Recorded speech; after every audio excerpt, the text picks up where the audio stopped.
Hello दोस्तों, एक बार फिर से बहुत बहुत स्वागत करता हूं आप सभी का math and magic tips YouTube channel में। दोस्तों, इस वीडियो में हम लेके आए हैं कक्षा 10वीं के लिए हिंदी का वीवीआई सब्जेक्टिव क्वेश्चन, जो कि आपके मेट्रिक बोर्ड एग्जाम के लिए काफ़ी इंपोर्टेंट है। तो जो भी स्टूडेंट इस बार मेट्रिक का एग्जाम देने वाले हैं, वीडियो को लास्ट दिखेगा।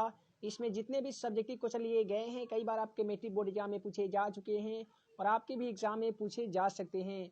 तो चलिए फ्रेंड्स, बिना समय गंवाए वीडियो को शुरू करते हैं। दोस्तों, अब आपके डाउटनेट पे होंगे सारे डाउटों का सफाया। बस डाउटनेट ऐप से किसी भी क्वेश्चन का फोटो खींचिए और तुरंत पाएं वीडियो सोल्यूशन, जिसका लिंक मैं इस वीडियो के डिस्क्रिप्शन बॉक्स में दे दिया हूं। तो दोस्तों, आज ही डाउनलोड करें डाउटनेट ऐप और करें अपने हर डाउट की छोटी सी 10 सेकंड में। है दोस्तों, पहला क्वेश्चन है हमारा कि जातिवाद के पोषक उसके पक्ष में क्या तर्क देते हैं। दोस्तों, आपका भीमराव अंबेडकर वाले जो चैप्टर है जात श्रम विभाजन और जाति प्रथा चैप्टर से लिया गया क्वेश्चन कि जातिवाद के पोषक उसके पक्ष में क्या तर्क देते हैं। अगर ऐसे प्रश्न मैट्रिक एग्जाम में पूछे जाते हैं तो बिल्कुल सही जवाब आपको लिखना है कि जातिवाद के पोषक उसके पक्ष में तर्क देते हैं कि आधुनिक सभ्य समाज की कार्य कुशलता के लिए श्रम विभाजन को होना अति आवश्यक माना जाता है। अवश्य बता दें, चूंकि जाति प्रथा भी श्रम विभाजन का ही दूसरा रूप है, इसीलिए इसमें कोई बुराई नहीं है। तो एक बार फिर से समझ लीजिए कि जातिवाद के पोषक उसके पक्ष में क्या तर्क देते हैं। तो आपको लिखना होगा जातिवाद के पोषक उसके पक्ष में निम्नलिखित तर्क देते हैं कि आधुनिक सभ्य समाज कार्य कुशलता के लिए श्रम विभाजन को आवश्यक मानता है और चूंकि जाति प्रथा भी श्रम विभाजन का ही दूसरा रूप है, इसीलिए इसमें कोई बुराई नहीं है। तो अगला क्वेश्चन है हमारा कि संधि की परिभाषा लिखें। उम्मीद करता हूं कि आप सभी स्टूडेंट में से बहुत सारे को मालूम होगा कि संधि की परिभाषा क्या होती है। तो बिल्कुल सही जवाब है, जब दो या दो से अधिक वर्णों के मेल से जो विकार उत्पन्न होता है उसे संधि कहते हैं। ठीक है, दो या दो से अधिक वर्णों के मेल से जो विकार उत्पन्न होता है उसे संधि कहते हैं। जैसे में आपको लिखना होगा रमा जोड़ ईश बराबर रमेश होता है, महा जोड़ ऋषि बराबर महर्षि होता है। अगर आपसे बता दें संधि की जगह आपको अगर एग्जाम में समास पूछे जाते हैं तो सेम टू सेम इसी का विपरीत होता है कि दो या दो से अधिक पदों के मेल से बने पद को समास कहते हैं और दो या दो से अधिक वर्णों के मेल से जो विकार उत्पन्न होता है उसे संधि कहते हैं। उसके बाद में आप सभी अगला क्वेश्चन को देख पा रहे हैं, मनुष्य की छाया कहाँ और क्यों पड़ी हुई है। मनुष्य की जो छाया है वो कहाँ और किस कारण से पड़ी हुई है। इस क्वेश्चन का बिल्कुल सही जवाब लिखेंगे आप कि मनुष्य की छाया झुलसे हुए पत्थरों और उजड़ी हुई सड़कों के गच यानी फर्श पर पड़ी हुई है। ठीक है, जहां मानव की नियति अकाल अकाल कल्पित मरना होना लिखा हुआ है। ठीक है, उसके बाद में अगला क्वेश्चन है हमारा कि लखनऊ और रामपुर से बिरजू महाराज का क्या संबंध है। लखनऊ और रामपुर से पंडित जो बिरजू महाराज हैं उनका क्या संबंध है। तो ऐसे प्रश्न का बिल्कुल सही जवाब आपको लिखना होगा कि लखनऊ में बिरजू महाराज का तथा रामपुर में उन तीनों बहनों का जन्म हुआ था। उनके तीनों बहनों का क्या हुआ था दोस्तों, जन्म हुआ था। किनका, पंडित बिरजू महाराज का। उसके बाद में बच्चों में बिरजू महाराज रामपुर वहां के नवाब के आमंत्रण पर गए थे, अपने पिता के साथ नाचने जाया करते थे। यानी बच्चे जब जब पंडित बिरजू महाराज बच्चे थे ना, तो अपने पिता के साथ नवाबों के आमंत्रण पर वहां पे नाचने जाया करते थे। उसके बाद में आप सभी अगला क्वेश्चन को देख पा रहे हैं, पहली बार दिखे हुए बहादुर का वर्णन अपने शब्दों में करें। दोस्तों, अगर आप बहादुर का चरित्र चित्रण आप पढ़ेंगे ना, यानी बहादुर की अगर आप जीवनी पढ़ेंगे तो बहादुर का जो जीवन है वो बहुत ही दुखमय तरीके से खत्म हुआ है। ठीक है, तो यहाँ पे इसका बिल्कुल सही जवाब लिखेंगे कि बहादुर कहानी का नायक है। उस 13-14 उनका उम्र जो है वो 13-14 है, यानी 13 या 14 साल का है। ठीकना कद, गोरा शरीर और चपेटे मुंह वाला बहादुर अपने माँ की उपेक्षा तथा प्रताड़ना का शिकार है। नेपाल से भागकर नौकरी करता है और अपने काम में चुस्त दुरुस्त और फुर्तीला है। मार खाकर दुखी भी होता है, किंतु फिर भी वो सभी को भूलकर काम में लग जाता है। उसमें मानवीय भावनाएं हैं। मालिकी निर्मला का सेहत का भी ध्यान रखता है। उसे कम काम करने के लिए कहा जाता है, फिर भी वह खुश रहता है। ठीक है, और रात को सोने से पहले धीरे धीरे गुनगुनाता है। सबसे बड़ी बात तो यह है कि वह स्वाभिमानी और ईमानदार है। जब उस पर चोरी की आरोप लगता है तो वह सहन नहीं कर पाता है और काम छोड़कर चला जाता है। तो एक बार फिर से समझ लीजिए कि पहली बार दिखे हुए बहादुर का चरित्र चित्रण करें। ऐसे प्रश्न का बिल्कुल सही जवाब लिखना है आपको कि बहादुर कहानी का नायक है। उसका जो उम्र है 13 या 14 वर्ष का है। ठीकना कद, गोरी शरीर वाला और चपेटे मुंह वाला बहादुर अपने माँ की उपेक्षा उपेक्षा तथा प्रताड़ना का शिकार है। नेपाल से भागकर नौकरी करता है और अपनी काम में चुस्त दुरुस्त रहता है और काफ़ी ही फुर्तीला है। मार खाकर दुखी तो होता है किंतु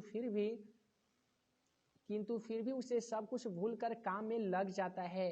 उससे मानवीय भावनाएं बहुत ही कूट कूट कर भरी हुई है। मालिकिन निर्मला का सेहत का भी ध्यान रखता है, उन्हें कम काम करने के लिए कहता है और वह अपने आप में खुश रहता है और रात को सोने से पहले थोड़ा सा गुनगुना लेता है। सबसे बड़ी बात तो यह है कि वह स्वाभिमानी और ईमानदार है। जब उस पर चोरी का आरोप लगता है ना, तो वह सहन नहीं कर पाता है और काम को छोड़कर पुनः बाहर चला जाता है। उसके बाद में अगला क्वेश्चन है हमारा कि बहू ने सास को मनाने के लिए कौन सा तरीका अपनाया। दोस्तों, बहू ने सास को मनाने के लिए कौन सा तरीका अपनाया था, तो क्वेश्चन का बिल्कुल राइट आंसर होगा कि बहू बुद्धिमती थी। यानी जो बहू थी, सास की जो बहू थी, वो बहुत ही बुद्धिमती थी। जब बहू को रगम्पा के द्वारा ज्ञात हुआ कि उसकी सास ने रगम्पा को कर्ज देने की स्वीकृति प्रदान की है, तब उसने बेटे को ढाल बनाकर पैसा लेने का नया तरकीब सोचने लगी। वह जानती थी कि उसके सास अपने पोते से बहुत प्यार करती है, अतः अपने बेटे को दादी के पास रहने के लिए भेज दिया। ठीक है, अतः उसने क्या किया, अपने बेटे को दादी के पास रहने के लिए भेज दिया।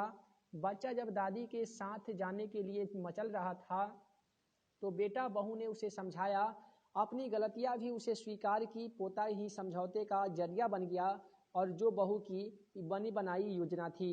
उसके बाद में भारत माता चैप्टर से सुमित्रानंदन पंत के द्वारा लिखा हुआ कविता से क्वेश्चन लिया गया है कि कवि भारत माता को गीता प्रकाशनी मानकर भी ज्ञान मूढ़ क्यों कहता है।